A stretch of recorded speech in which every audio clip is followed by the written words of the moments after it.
श्री स्वामी समर्थ. नमस्कार मंडळी, स्वागत आहे तुमचे माझ्या यूट्यूब चॅनलवरती. आजचा दिवस तुम्हाला खूप छान सुखाचा आनंदाचा जाऊ हीच मी स्वामींच्या चरणी प्रार्थना करते आणि आज या नवीन व्हिडिओला सुरुवात करते.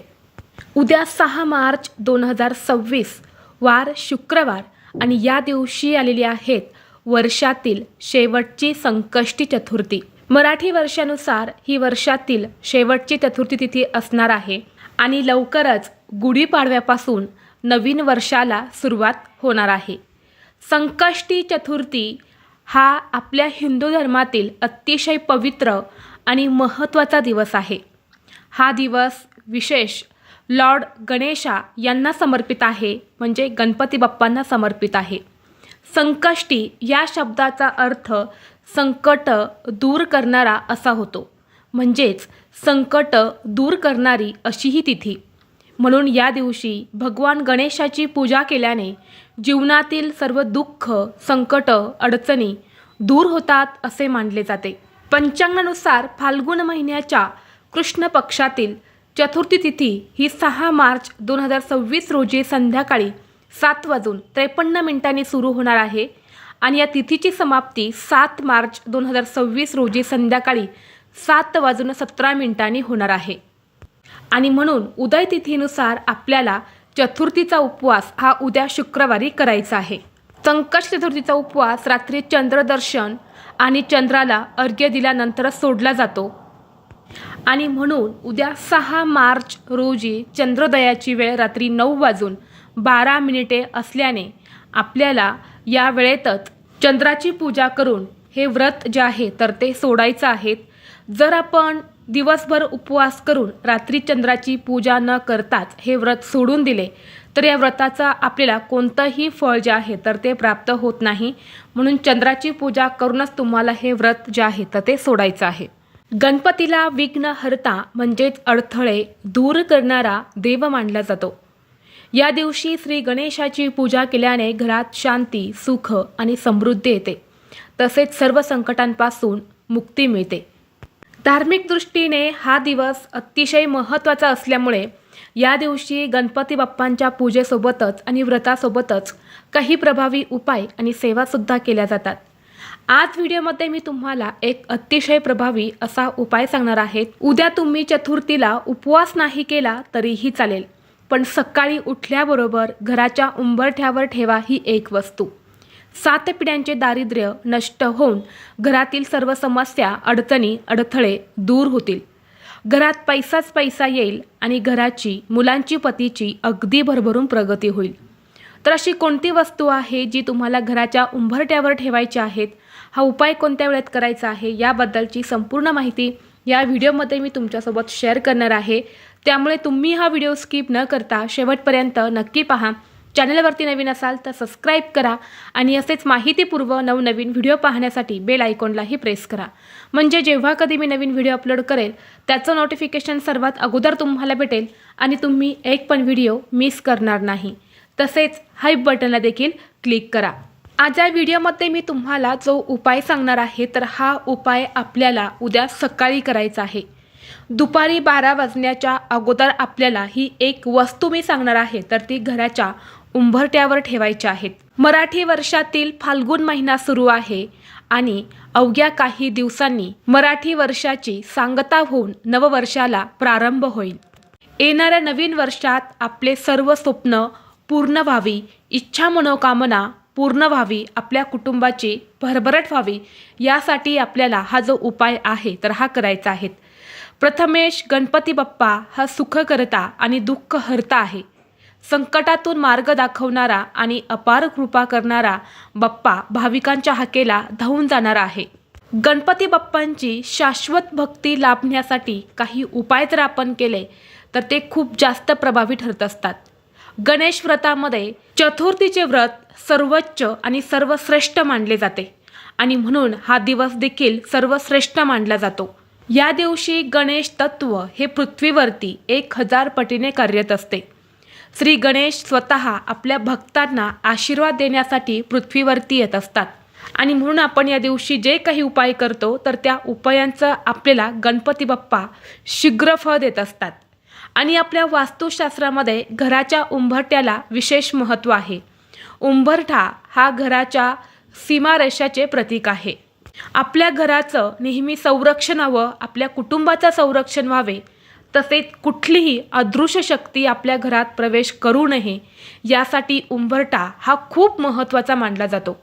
आणि जर या उंबरठ्यावरतीच आपण काही प्रभावी उपाय केले तर त्यामध्ये जी दैवी शक्ती असते किंवा जी काही सकारात्मक ऊर्जा असते तर ती खूप जास्त प्रमाणामध्ये जागृत होत असते आणि यामुळेच आपल्या कुटुंबाची भरभरून प्रगती व्हायला सुरुवात होते.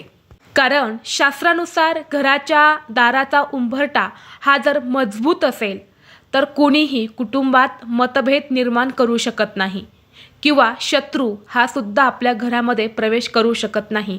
इतकं महत्त्व आपल्या शास्त्रामध्ये उंबरठ्याला दिले गेले आहे.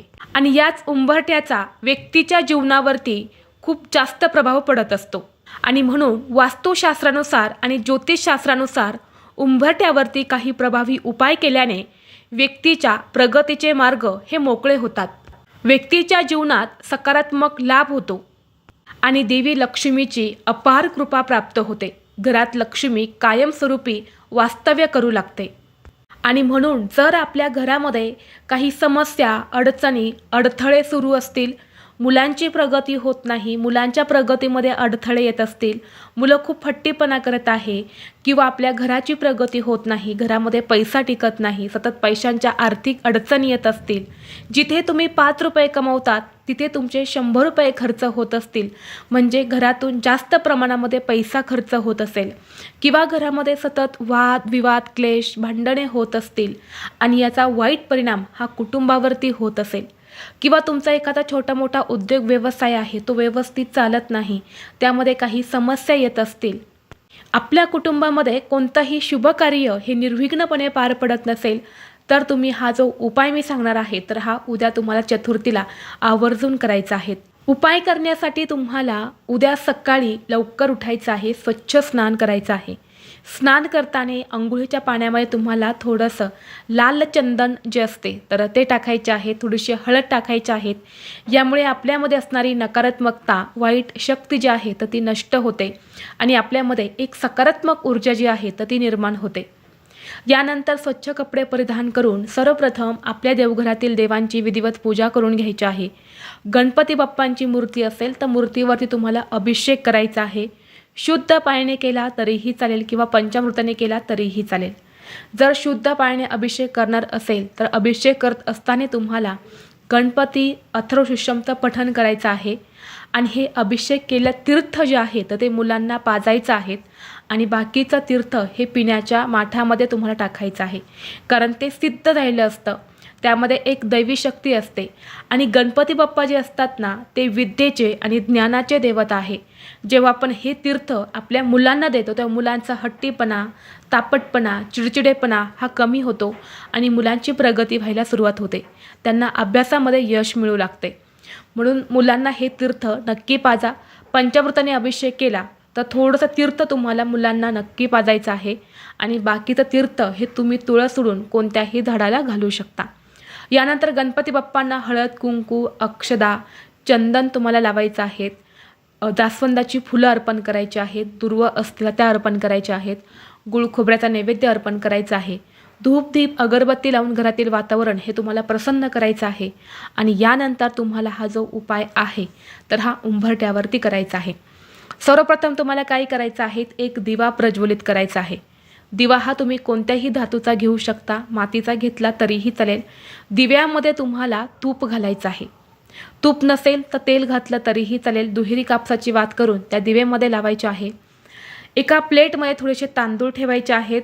तुमच्याकडे जर मसूर डाळ असेल तर ती मसूर डाळ ठेवा, मसूर डाळ नसेल तर तांदूळ ठेवायचे आहे आणि त्यावरती हा दिवा तुम्हाला ठेवून सर्वप्रथम मुख्य प्रवेशद्वारावरती प्रज्वलित करायचा आहे. जेव्हा तुम्ही बाहेरून घरामध्ये प्रवेश करता, जी तुमची उजवी साईड असणार आहे तिथे हा दिवा जो आहे तो तुम्हाला प्रज्वलित करायचा आहे. हा दिवा तिथे लावल्याने देवी लक्ष्मीचे आगमन हे आपल्या घरामध्ये होते आणि आपल्या घरातील आर्थिक अडचणी ज्या आहेत तर त्या दूर होतात. यानंतर तुम्हाला काय करायचं आहे, थोडंसं पाणी शिंपडून आपला उंबरठा जो आहे तर तो स्वच्छ पुसून काढायचा आहे. यानंतर एका वाटीमध्ये तुम्हाला थोडीशी हळद घ्यायची आहे, थोडंसं लाल चंदन घ्यायचं आहे, त्यामध्ये तुम्हाला गोमूत्र टाकायचं आहे, थोडंसं गंगाजल टाकायचं आहे, थोडंसं गुलाबजल टाकायचं आहे. जेवढ्या वस्तू तुमच्याकडे असतील तेवढ्या वस्तू तुम्हाला त्यामध्ये टाकायच्या आहेत आणि त्याची पेस्ट बनवून आपण ज्या प्रकारे उंबरठ्यावरती हळदीचं लेपन करतो त्या पद्धतीने तुम्हाला उंबरठ्यावरती त्या वस्तूंचं लेपन करायचं आहे.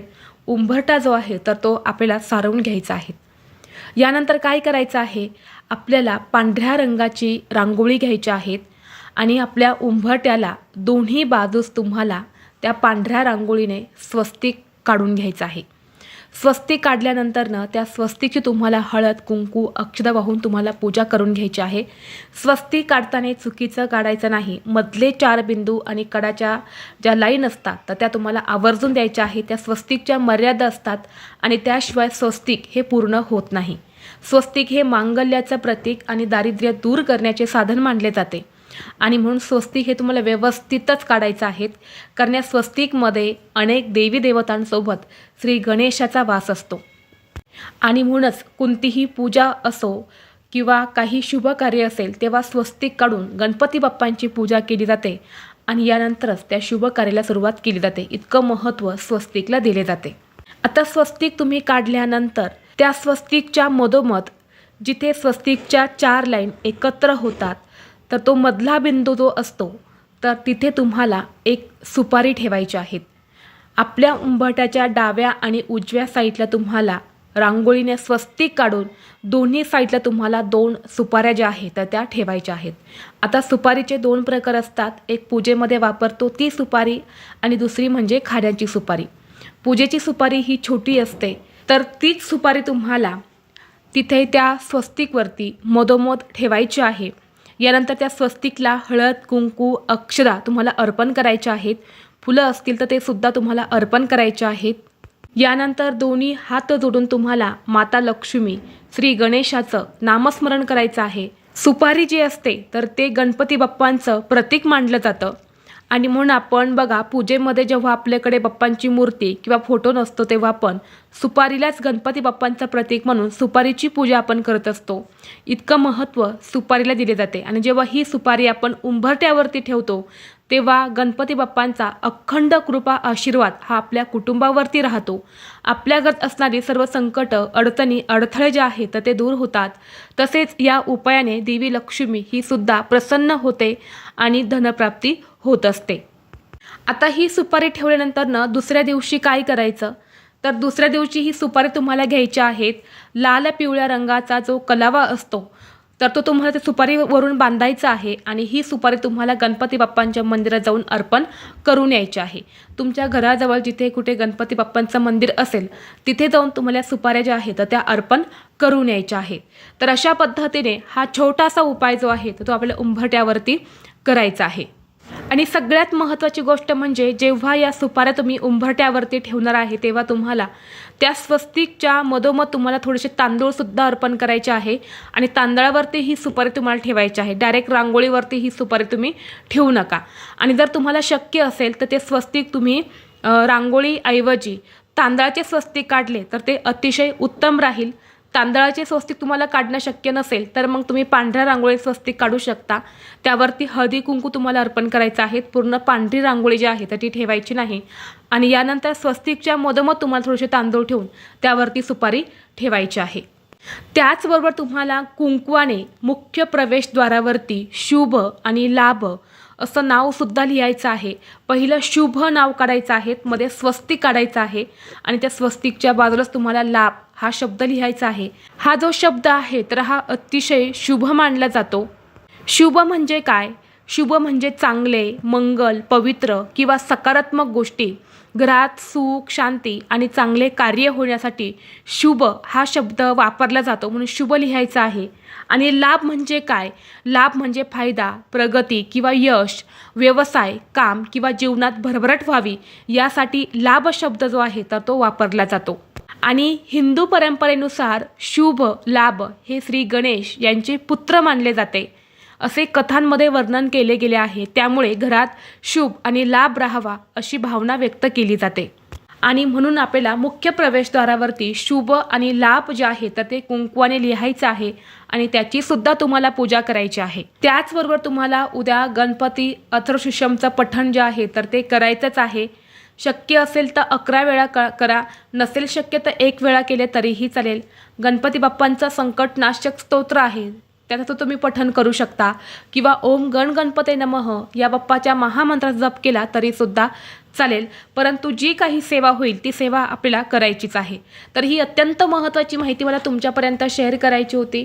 व्हिडिओ तुम्हाला आवडला तर लाईक करा, चॅनलवरती नवीन असाल तर सबस्क्राईब करा आणि हा व्हिडिओ आपल्या मित्रपरिवारासोबत जास्तीत जास्त शेअर करा। चला तर मग भेटू असंच पुढल्या एका नवीन व्हिडिओमध्ये। तोपर्यंत सर्वांना श्री स्वामी समर्थ।